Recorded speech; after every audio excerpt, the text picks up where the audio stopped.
Good morning दोस्तों, Mishra academy आप सभी का एक बार फिर से स्वागत करता है।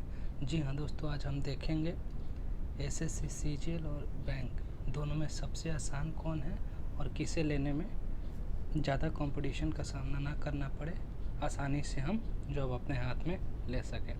और भी सारे डिटेल्स को देखेंगे, जैसे सारे पोस्ट जो भी एसएससी सीजीएल में आते हैं वो देखेंगे, नंबर ऑफ़ वैकेंसीज कितने आते हैं पर ईयर वो देखेंगे, दोनों का एग्ज़ाम पैटर्न देखेंगे, डिफ़िकल्टी लेवल और कितने कंपटीशन है दोनों एग्ज़ाम में बच्चों के बीच वो देखेंगे, और नंबर ऑफ़ एग्ज़ाम साल में कितने होते वो देखेंगे। और उसके बाद जो मेन एस्पेक्ट्स हैं जैसे सैलरी दोनों की देखेंगे, सीजीएल और बैंक की हर एक पोस्ट की प्रमोशन एस्पेक्ट्स क्या हैं दोनों क्षेत्र में वो देखेंगे, वर्कलोड क्या है, क्योंकि जो आगे यूपीएससी की तैयारी करना चाहते हैं, फिर और भी पीसीएस की तैयारी करना चाहते हैं, उन्हें टाइम मैनेजमेंट भी करना ज़रूरी है, उनको टाइम बचाना होगा एग्ज़ाम की तैयारी करने के लिए। उसके बाद किस में पावर है, कुछ लोग इसके लिए भी तैयारी करते हैं कि जो वो जॉब करे उसमें पावर हो। उसके बाद चौथी हो जाती है रिस्पेक्ट की बात। सारे चीज़ को हम एकदम आसानी से देखेंगे और समझेंगे, ठीक है। तो चलिए हम पहले सारे पोस्ट डिटेल्स बारे में देख लेते हैं और कितनी वैकेंसी पर ईयर आती है वो देख लेते हैं। हाँ तो दोस्तों, पहले हम एसएससी सीजीएल की सारी पोस्ट देख लेंगे जो महत्वपूर्ण पोस्ट है। इसमें 3 कैटेगरी की पोस्ट आती है, एक 2800 ग्रेड पे, एक 4200 ग्रेड पे, एक 4600 ग्रेड पे, ठीक, और एक 2400 ग्रेड पे भी कोई पोस्ट आती है, ठीक है। तो इसमें हम सारे पोस्ट के बारे में देख लेंगे, ठीक है। तो देखिए, सबसे पहला पोस्ट और सबसे ज़्यादा यही पोस्ट सबकी प्रेफरेंस रहती है, क्योंकि यही एक 2 पोस्ट है जो गैजेट पोस्ट हैं, ग्रुप बी की गैजेट पोस्ट हैं, ठीक है। असिस्टेंट ऑडिट ऑफिसर और असिस्टेंट अकाउंट ऑफिसर दोनों को AA कहा जाता है, और सभी विद्यार्थियों का पहला चॉइस एग्ज़ाम में यही रहता है, पहला प्रेफरेंस। फिर दूसरे में एग्ज़ामिनर, जो पोर्ट्स पर एग्ज़ामिनर मीन्स किसी एग्ज़ाम को चेक करने वाले एग्ज़ामिनर नहीं, एग्ज़ामिनर जो पोर्ट्स पर कस्टम्स वाले होते हैं वो। उसके बाद इंस्पेक्टर होता है income tax, inspector central excise, ASO इन MEA, ये भी बहुत ही ग्लैमर वाली पोस्ट है, assistant section officer in ministry of external affairs and ASO in CSS, मतलब सेंट्रल सेक्रेटरीट सर्विसेज। उसके बाद भी कुछ पोस्ट हैं, ये सब फेमस पोस्टेस हैं। ASO इन मिनिस्ट्रीज, सभी मिनिस्ट्रीज़ में असिस्टेंट सेक्शन ऑफिसर, ASO इन रेलवे, सब इंस्पेक्टर इन CBI। बहुत लोग ये बनना चाहते हैं क्योंकि इसमें पड़ोसियों को कहने पर कि हाँ यार मैं CBI में हूँ तो थोड़ी इज्जत ज़्यादा मिलती है। Sub inspector in ED, sub inspector NIA, assistants in ministries, ये सब जितने पोस्ट ऊपर वाले थे ये सभी 4200 ग्रेड पे थे, ठीक। और ये ऊपर वाला जो सबसे 2 पोस्ट है ये 4800 ग्रेड पे है, ठीक है। यही 2 पोस्ट हैं जो 4800 ग्रेड पे है, नहीं तो सभी 42 पोस्ट हैं। उसके बाद देखिए असिस्टेंट जो है ये और ऑडिटर ये 2800 ग्रेड पे में आते हैं, ठीक। और कितने ग्रेड में कितनी सैलरी बनती है वो हम अलग से डिस्कस कर लेंगे।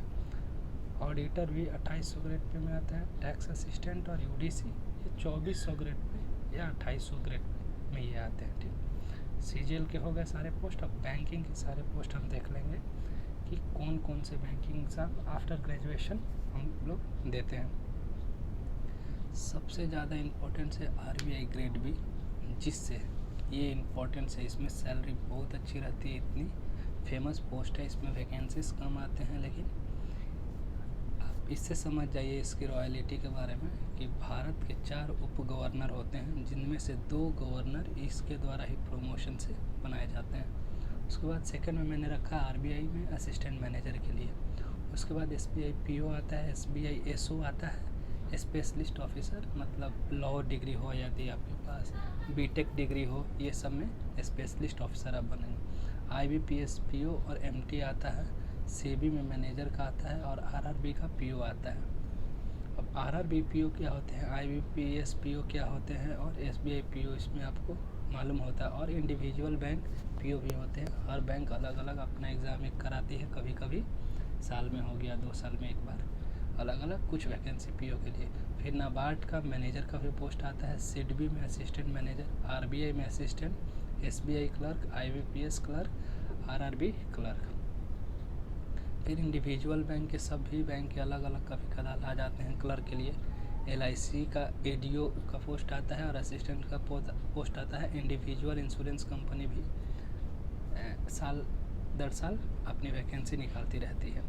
तो यहाँ यदि हम देखें तो बैंकिंग में और एसएससी में नंबर ऑफ पोस्ट तो लगभग बराबर हैं। एसएससी में लगभग 30 पोस्ट आपको मिल जाएगी सीजीएल में, बैंकिंग में भी कम है लेकिन लगभग बराबर है। अब हम देख लेंगे आगे एग्ज़ाम पैटर्न और कंपटीशन कितना है। देखिए एक मैंने डाटा लिया है 2016 का बैंकिंग जॉब का। इसमें आईबीपीएस पीओ में आया था 8800 वैकेंसी, आईबीपीएस क्लर्क में 19,000 वैकेंसी, स्पेशलिस्ट ऑफिसर का आईबीपीएस में 4100 वैकेंसी, और आरआरबी का ऑफिस असिस्टेंट का 8800 वैकेंसी, आरआरबी का ऑफिसर का मतलब 7700, एसबीआई का 2200, SBI clerk 17,000, RBI assistant 610, RBI grade B 182, हमेशा 190 से कम ही आता है वैकेंसी आरबीआई ग्रेड बी में।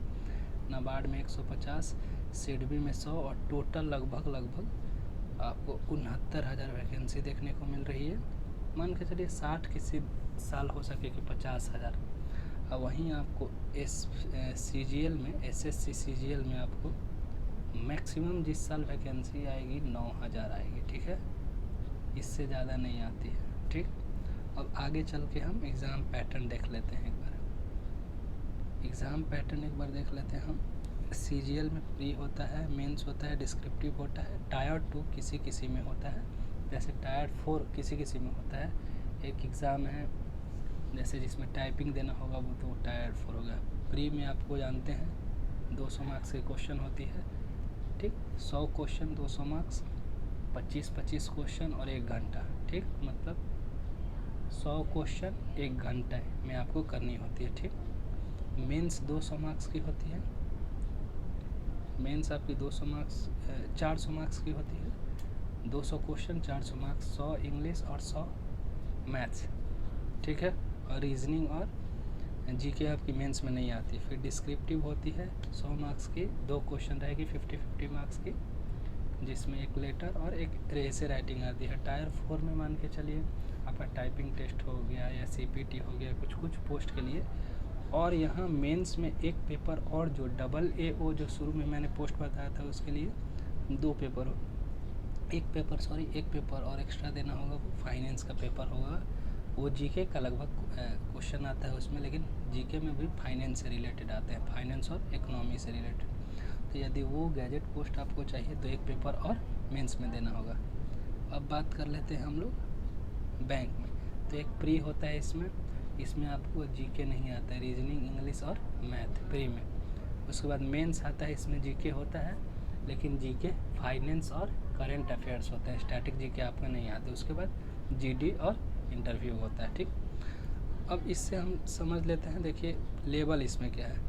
मैथ टफ आता है, रीजनिंग इजी आती है, इंग्लिश और जीके जो है मॉडरेट और से टफ आते हैं। लेकिन इसमें इजी मैथ आती है, 10th लेवल की मैथ आती है। रीजनिंग, इंग्लिश और जीके जो होते हैं टफ आते हैं, जीके में भी बैंकिंग वाले जीके। तो आप समझ गए होंगे कि आपकी क्या मजबूत है, जैसे मैथ आपका ठीक है या रीजनिंग ठीक है, उसके हिसाब से आप देख सकते हैं कि आपके लिए सही कौन बैठता है, ठीक। अब आगे चलेंगे और कुछ देख लेते हैं। अब हम सैलरी देख लेते हैं। 4 कैटेगरी में मैंने सैलरी को बांटा है, पहले एसएससी फिर बैंक। 1800 ग्रेड पे जो होता है वो एमटीएस का होता है, जो 10th पास आता है, ठीक। उसके बाद सिर्फ उसी का आता है, तो उसमें 21,000 रुपये आता है। ये मैंने अब सीजीएल का नहीं बता रहा हूँ, लेकिन मैंने रख लिया है सारे एग्ज़ाम एसएससी के एग्ज़ाम का। 1900 ग्रेड पे आता है एलडीसी का, जो 10+2 का आता है एग्ज़ाम एलडीसी का, उसमें आपको 1900 ग्रेड पे रहेगा। आपका स्टार्टिंग सैलरी 23,000 रुपये होगी। उसके बाद 2400 ग्रेड पे एलडी से 10+2 जो CHSL का एग्ज़ाम होता है उसी में सॉर्टिंग असिस्टेंट और जो इसमें आते हैं पोस्ट ऑफिस के लिए पोस्टल असिस्टेंट के लिए होते हैं, तो उनकी सैलरी 30,000 होती है। उसके बाद 2800 ग्रेड पे जो आता है टैक्स असिस्टेंट का, ऑडिटर का, उनकी 33,000 सैलरी होती है। 4200 ग्रेड पे में income tax inspector, examiner, CBI में इंस्पेक्टर, NIA में इंस्पेक्टर, सारे पोस्ट आते हैं। उनकी लगभग 49 से 50 हज़ार सैलरी जाएगी। वो सिटी पर निर्भर करता है कि एक सिटी में आपकी पोस्टिंग है, Y सिटी में है या Z सिटी में। एक सिटी में कुछ ज़्यादा ही रहती है सैलरी और Z सिटी में सबसे कम रहती है। उसके बाद 4600 ग्रेड पे होता है जो 58,000 रुपये के आसपास होगा, लेकिन इसमें मैंने 4800 ग्रेड पे नहीं लिखा है जो AAO के लिए होता था। उसमें आपको 60,000 के आसपास, 61,000 के आसपास सैलरी पड़ जाएगी। सैलरी आपने SSC की देख ली। बैंक में RBI की ग्रेड B जो सबसे टॉप में है, वो तो सबसे शाही वाली नौकरी है। उसमें 63,000 से ऊपर ही आपकी सैलरी पड़ेगी, प्लस ऊपर से जो एक्स्ट्रा पर्क्स मिलते हैं वो भी बहुत ही अच्छे मिलते हैं। उसके बाद SBI PO की 45,000 सैलरी है, IBPS PO की 41,000, RRB ऑफिसर मतलब नहीं समझे हैं। SBI PO means SBI PO, SBI में आप प्रोविजनरी ऑफिसर हैं। IBPS PO मीन्स मतलब जितने भी बैंक हैं जैसे bank of Baroda, Allahabad bank, UCO bank, Canara bank, Indian bank, ये सब में यदि आप PO बनते हैं तो आपको IBPS PO के थ्रू जाना होगा। 41,000 सैलरी। RRB PO मीन्स ग्रामीण क्षेत्र में, जैसे ग्रामीण बैंक हो गया, मध्य बिहार ग्रामीण बैंक, दक्षिण बिहार ग्रामीण बैंक, इन सब में यदि आप ऑफिसर बनते हो तो 38 से 40,000 मिलेगी। RBI में असिस्टेंट बनते हैं तो 29,000। उसके बाद SBI में क्लर्क बनते हैं तो 28,000 रुपये। IBPS RRB क्लर्क बनते हैं तो 24,000 रुपये। ठीक है, तो सैलरी भी आपने देख लिया कि बैंक और SSC की लगभग सैलरी उतनी ही है। अब आगे कुछ और देख लेते हैं। अब हम लास्ट में कंक्लूज़न देख लेते हैं कि हमें कौन सी एग्ज़ाम देनी चाहिए, कौन सी नहीं देनी चाहिए। ठीक है, कौन सबसे आसान है और अच्छा। तो पहली बात कि SSC, यदि आपको ये पहले वाला आप ध्यान नहीं दीजिएगा, ये मैं बाद में इसके बारे में डिस्कस करूँगा। ठीक है, सबसे ज़्यादा सैलरी तो दोनों की बराबर है, तो इसमें कुछ बात ही नहीं है। ठीक, सैलरी पर मत जाइए। ठीक, दोनों की लगभग सेम है। उसके बाद प्रमोशंस जो हैं बैंक में जाते हैं SSC के मुकाबले, तो हम बैंक प्रमोशन देखना चाहते हैं तो वर्कलोड सबसे इम्पोर्टेंट चीज़ है। वर्कलोड, इसको ध्यान रखिए। वर्कलोड आपको बैंक में बहुत रहेगा। ठीक है, तो आप SSC यदि वर्कलोड से भागते हैं या चाहते हैं कि पहले मैं ऐसा नौकरी पकड़ूँ उसके बाद मैं UPSC या PCS की तैयारी कर पाऊँ, तो आपके लिए बैंक मुश्किल हो जाएगा। फिर आप SSC के तरफ भागें। पावर, आपको बैंक में उतनी पावर नहीं होगी। SSC के जितने भी पोस्ट है सब लगभग ग्लैमरस और पावरफुल जॉब है। रिस्पेक्ट भी आपको उसमें SSC के पोस्ट में ज़्यादा मिलेगी। अब देखते हैं मेन चीज़। कुछ लोग SSC को प्रीफर इस वजह से करते हैं क्योंकि उसमें साइड इनकम, ऐसे तो ये गलत बात है। आप इसके चक्कर में ना रहें, नहीं तो फिर आपको सरकार छोड़ेगी नहीं। आज कल सरकार कुछ ज़्यादा ही सख्त हो गई है तो आपको छोड़ने वाली नहीं है। यदि आपको उसके चक्कर में रहे तो इसको तो भूल ही जाइए। उसके बाद नंबर ऑफ वैकेंसी साल में बैंक की आती है सबसे ज़्यादा। एग्ज़ाम पैटर्न भी बैंक का आसान है। डिफ़िकल्टी लेवल भी कम है बैंक के लिए। नंबर ऑफ़ एग्ज़ाम साल में ज़्यादा होते हैं बैंक के। और सबसे बड़ी बात, यदि आप 2 साल 2.5 साल का समय सोच रहे हैं, 2 साल का यदि आप समय ले रहे हैं कि नहीं यार हम तैयारी करेंगे 2 साल के अंदर ज्वाइनिंग हो, तभी आप SSC के पीछे आइए, क्योंकि उसका एग्ज़ाम कब होगा, कब रिजल्ट आएगा, इसका भगवान को भी पता नहीं है। ठीक है, तो इसमें आपको समय तो लगेगा। लेकिन यदि आप ग्रेजुएशन कर रहे हैं, आप सोच रहे हैं कि अगले 6 महीना 7 महीना में मेरा नौकरी मेरे पास होने चाहिए, तो आपके लिए बैंक सबसे अच्छी जगह है, वहाँ के लिए तैयारी कीजिए। मैं तो यही कहूँगा कि पहले आप बैंक के लिए तैयारी कर लीजिए। यदि उसमें लग जाते हैं उसके बाद फिर SSC के चक्कर में लगिए, क्योंकि वो लॉन्ग प्रोसेस है। मुझे उम्मीद है कि आप सभी को कहीं कन्फ्यूज़न नहीं होगी, सारे बात क्लियर होंगे। ठीक है, और मैं यही कहूँगा प्रेफरेंस सभी को कि पहले सभी को बैंक देना चाहिए। ठीक, उसके बाद SSC के चक्कर में लगना चाहिए।